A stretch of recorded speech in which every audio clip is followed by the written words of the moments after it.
For 3,000 years, it was gone. Not stolen, not destroyed, just missing. Hidden behind empires, buried beneath prophecy, and guarded by silence. The Ark of the Covenant, the most sacred relic in human history, was said to be lost forever, until now. Because today, scientists claim they've uncovered explosive new evidence, not rumors, not legends, evidence that the Ark may have never been lost at all, but sealed in a remote location, untouched for millennia. What's inside could rewrite the foundations of Judaism, Christianity, and Islam, and the discovery site. It's not where anyone expected. This isn't a myth. This is a revelation. Hit that like button and subscribe, because we're about to trace a forbidden trail through history, war, and faith to uncover what might be the greatest rediscovery of all time. It begins with a legend. A box, not just any box, but a vessel said to carry the voice of God himself. Covered in gold, flanked by golden-winged cherubs, and pulsing with divine energy so fierce, it flattened armies and leveled cities. The Ark of the Covenant. A name that echoes through the ages, from the ancient scrolls of Israel to modern-day whispers in mountain monasteries. According to Scripture, it was built under Moses' instruction, a sacred container for the stone tablets of the Ten Commandments. But after the fall of Solomon's temple in 586 BCE, when Babylonian forces tore through Jerusalem, the Ark simply vanished. No burn marks, no rubble, no remains. Just gone. That disappearance ignited centuries of obsession. Was it stolen? Destroyed? Hidden? Clues began to surface across continents, from the depths beneath the Temple Mount to rumors of Roman sieges. Yet every trail twisted back toward one unlikely destination, Ethiopia. In the dusty highlands of Axum, locals didn't just whisper about the Ark, they celebrated it. Processions danced through the streets. Priests carried sacred replicas wrapped in fine cloth. And always, there was one location too sacred to touch, the Chapel of the Tablet, beside the Church of St. Mary of Zion. Guarded not by cameras or armed patrols, but by a single monk. One man. No photos. No inspections. Just a vow of silence and a life of devotion. How did it get there? The story unfolds like a biblical thriller. Around 950 BCE, Menelik I, the son of King Solomon and the Queen of Sheba, is said to have visited Jerusalem to meet his father. Before his return to Ethiopia, Solomon offered him a replica of the Ark. But Menelik, either sensing danger or compelled by divine will, swapped the fake for the original. Under the cover of night, the true Ark was smuggled out and carried south, through deserts, across rivers, into the Ethiopian highlands. This wasn't just theft, it was prophecy in motion. Ethiopian law claims the Ark was taken not out of rebellion, but to preserve it from the growing corruption in Solomon's temple, tainted by pagan influences from foreign queens. Menelik, in their eyes, wasn't a thief. He was a guardian. The Ark's journey didn't end there. For nearly 800 years, it rested on the remote islands of Lake Tana, hidden, protected, almost forgotten. Then, it was moved again, this time to Axum, to the very chapel it's said to occupy today. And from there, it has not moved. Not for kings, not for war, not for popes. Yet that didn't stop people from trying. In 1935, Italian dictator Benito Mussolini invaded Ethiopia under the guise of empire building. But the timing, the tactics, and the targets suggest something deeper. Mussolini's troops, armed with tanks and backed by fascist ambition, were dispatched into one of the most religiously significant corners of Africa. Why? Because buried beneath the war maps and military orders was a quest, one with a biblical objective. The Italians believed the Ark was real. Not just real, but accessible. Hidden in Axum. And they were determined to take it. The campaign wasn't subtle. Churches were looted. Monks were slaughtered. Entire villages were torched. Over 1 million Ethiopians died. It wasn't just conquest, it was a cultural erasure. At the time, the Vatican's reaction raised eyebrows. The League of Nations condemned the invasion, but the Holy See remained suspiciously quiet. Some historians believe Pope Pius XI tacitly approved the campaign, hoping to assert Roman Catholic authority over the Ethiopian Orthodox Church, which traced its spiritual lineage directly to the Ark. One archbishop even labeled the invasion a crusade. But the Ethiopians had prepared. In a brilliant move of strategic deception, Orthodox priests began creating dozens of replicas of the Ark, new perfect in size, shape, and sacred wrapping. These tabos were distributed across the country, each one capable of fooling would-be looters or foreign invaders. When Italian troops stormed a church, they found an ark, but never the ark. In times of danger, the real one, if it exists, was moved, carried under nightfall to Lake Tana, hidden in the jagged cliffs of the Simeon Mountains, escorted into caves, sanctuaries, or even underground passages guarded only by faith.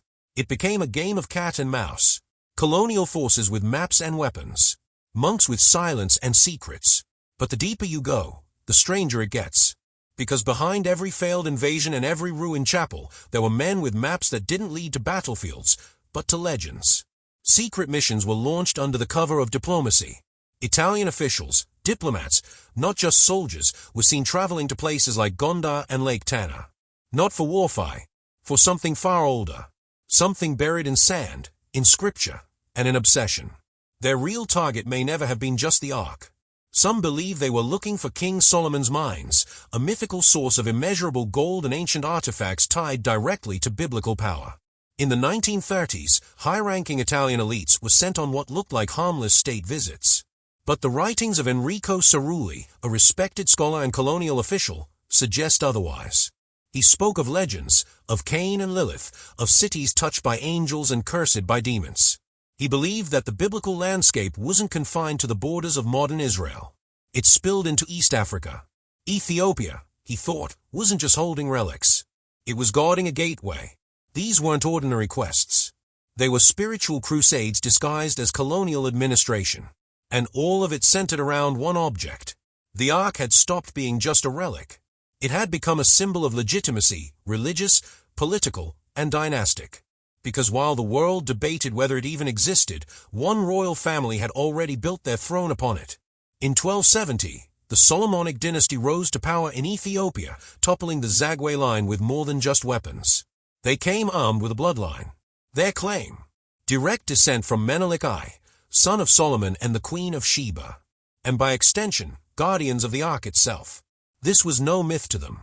It was their right to rule, etched into a book called the Kebra Nagast, a manuscript that read like both scripture and declaration.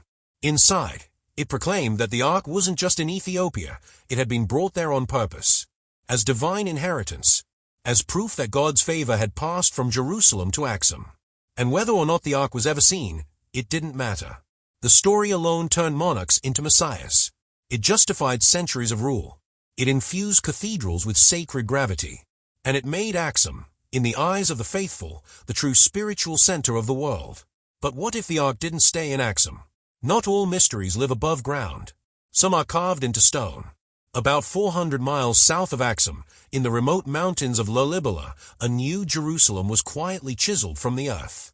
In the 12th century, after Muslim conquests made pilgrimages to Jerusalem nearly impossible, King Lalibela decided to bring the Holy Land home. What he built is one of the strangest and most haunting places in the Christian world, 11 churches, carved straight into volcanic rock, each one connected by underground tunnels and symbolic geometry. But it wasn't just for show. Legends say angels guided the workers by night, finishing in weeks what would take men decades. Each church was designed with precision, their shapes reflecting celestial patterns, their tunnels echoing the pathways of ancient tabernacles. At the center of it all, the Church of St. George, shaped like a cross, carved from a single slab of stone, aligned to constellations only visible during holy festivals. Some believe Lalibela wasn't just building a sanctuary, he was building a vault, a hiding place, a new temple. And what better place to conceal something sacred than inside a church that's not built on the earth, but within it? Still, centuries later, explorers came looking again. Men like Graham Hancock, driven not by conquest but by curiosity, followed the trail of legends into Ethiopia's highlands. Hancock believed the ark had traveled from Jerusalem to Elephantine, through Egypt, and finally to Ethiopia, hidden first on Lake Tana's island monasteries, then spirited away to Axum. He interviewed monks. He studied traditions. He found patterns, but never proof. Because even for those allowed inside the holy grounds, the ark was always just beyond reach. Guarded, locked, untouchable. And then, something unexpected surfaced. In 1941, in the middle of World War II, a British officer named Edward Allendorf, who also happened to be a respected scholar, was granted a rare glimpse inside the chapel in Axum, the one said to house the real ark. What he saw stunned him. It wasn't a golden chest. It wasn't radiating divine power. It looked medieval. Handcrafted. Ornate, yes, but centuries too young. Allendorf recognized it immediately as a later replica. Beautiful, meaningful, but not the Ark of Moses or Solomon. He didn't speak about it publicly for 50 years. Only in 1992 did he confess to the press what he had seen. But by then, it didn't matter. Belief had already taken root. Pilgrims continued to travel to Axum. Priests still marched through the streets with veiled tabos. The mystery endured, because mystery has power. Silence, perhaps, even more so. And yet, a quiet contradiction looms. Because according to Ethiopian tradition, the Ark left Jerusalem in the 10th century BCE with Menelik. But the Bible, yes, the very text used to support this claim, tells a different story. Passages in 2 Kings and 2 Chronicles describe the Ark as being present in the temple during the reign of King Josiah, nearly 300 years after Menelik would have taken it. It was still there in 640 BCE, still referenced before the Babylonian invasion in 586 BCE. So how could the Ark have been in Ethiopia and Jerusalem at the same time? Some argue it was hidden, then returned. Others believe Menelik's Ark was a copy, or that the Ethiopian version is spiritual, not literal. But the timeline doesn't fit cleanly. And the more scholars examine it, the deeper the cracks in the story appear. Still, the question remains, if it didn't go to Ethiopia, where did it go? And more importantly, if someone did find it today, would they even know what they were looking at? But what if the Ark's journey wasn't just about Jerusalem and Axum? Because nestled deep in Ethiopia's Lake Tana, a legend quietly waits, one that involves not kings or prophets, but Mary and a child barely old enough to walk. Local lore claims that Mary and the infant Jesus once hid on an island in Lake Tana for 10 days, escaping the wrath of Herod. Every year, monks perform rituals on that island, believing it to be a place touched by divinity.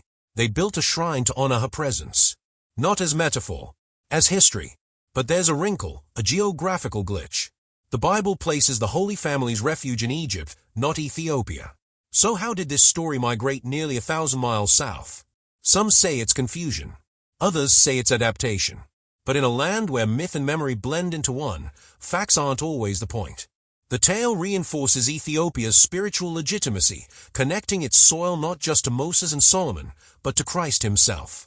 That's why, when people talk about the Ark being hidden in Ethiopia, it's not just about a golden box. It's about a sacred geography, a spiritual map where every mountain, every monastery, and every island whispers a part of the same ancient story.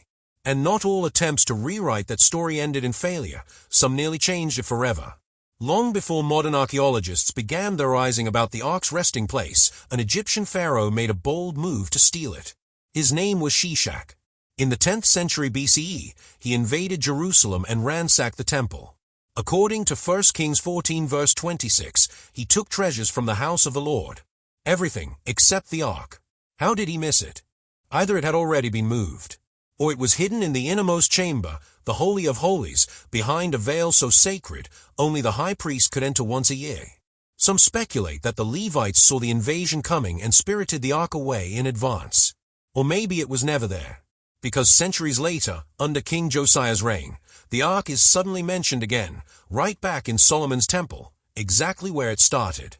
So was it returned, replaced, or was it something else entirely? Egypt didn't get it. But they weren't the only ones who tried. To understand just how tangled this story gets, you have to look beyond Ethiopia, to Eritrea. Because just across the border, Eritrea shares more than just topography. It shares tradition. It shares belief. The Orthodox Church thrives there too, and so do the tabos, those sacred replicas of the Ark. During religious festivals like Timkit, replicas are paraded through the streets with all the reverence of the real thing. Covered in cloth, carried by priests, seen by no one. But here's where it gets interesting. Some Eritrean traditions claim that during times of war and invasion, the Ark, or at least sacred copies, were smuggled across the border for protection. Into caves, monasteries, or even buried beneath remote churches in highland villages. There's no solid proof. No confirmed sightings. Just whispers passed down through generations. But the possibility that the Ark could have left Axum and crossed into Eritrea adds a dangerous twist to the treasure map. One that could still trigger an international religious firestorm if ever confirmed. And it's not like people haven't tried. In the late 20th century, American adventurer Larry Blazer and his team of Seventh-day Adventist researchers launched a full-scale expedition to find the Ark. They followed biblical clues, studied ancient maps, targeted a specific series of caves near the Jordan River. But they hit a wall. Literally. Government red tape blocked their access to key sites. Local authorities shut down excavations. The caves remained sealed. And whatever secrets they held, if any, stayed buried. But that didn't stop the next generation of seekers. British author Graham Hancock, after years of investigating ancient civilizations, launched his own journey into Ethiopia. Unlike Blazer, Hancock wasn't just interested in where the Ark might be. He wanted to trace its entire journey, from Sinai, through Egypt, to Axum. His theory, that the Ark was carried by Jewish priests fleeing persecution, making its way slowly south over centuries, until it reached its final resting place. He met monks, slept in monasteries, visited Lake Tana and Axum. He even tried, unsuccessfully, to see the Ark itself. But like every seeker before him, he was stopped short. The guardian of the Ark denied all access. The curtains remained drawn. The door stayed locked. And the Ark, still unseen, but not untouched by controversy. Because in 1941, in the chaos of World War II, a British intelligence officer named Professor Edward Allendorf was granted what almost no outsider had ever received, a private viewing inside the chapel of the tablet in Axum. He was no mere tourist. Allendorf was an academic, a scholar. He knew what he was looking for, and what he found wasn't what he expected. Inside the sanctuary, he saw what he later described as a beautifully crafted but unmistakably medieval replica.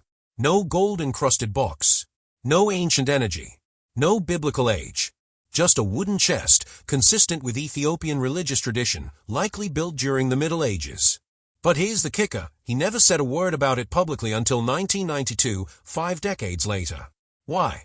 Because even then, the risk of offending the Ethiopian church, destabilizing local faith, and triggering international outrage was too high. So the secret stayed hidden. Allendorf's claim casts a long shadow over every story that came before it. If he was right, then the Ark in Axum is not the Ark, but one of the world's most powerful symbolic replicas. But what if he was wrong? Maybe the power of the Ark was never about being seen, but about being believed. It became the centerpiece of empires, the target of invasions, the justification for war, and the symbol of divine authority for centuries. Kings ruled by it. Dictators hunted it. Priests guarded it with their lives. And all the while, it never needed to be revealed to be real. And now, as scientists re-examine ancient texts, satellite images, geological scans, and local testimony, we may be on the cusp of something incredible, or on the verge of yet another beautifully orchestrated illusion. But if the Ark has truly been sealed away for 3,000 years, the silence may soon be broken. What do you think? Is the Ark still in Axum? Was it ever there? Or is the truth something stranger than anyone has dared to believe? Let us know in the comments. And if this ancient mystery hooked you like it hooked us, hit that like button, subscribe to the channel, and turn on notifications so you never miss our next dive into the world's most dangerous secrets. The search isn't over. We've only just opened the lid.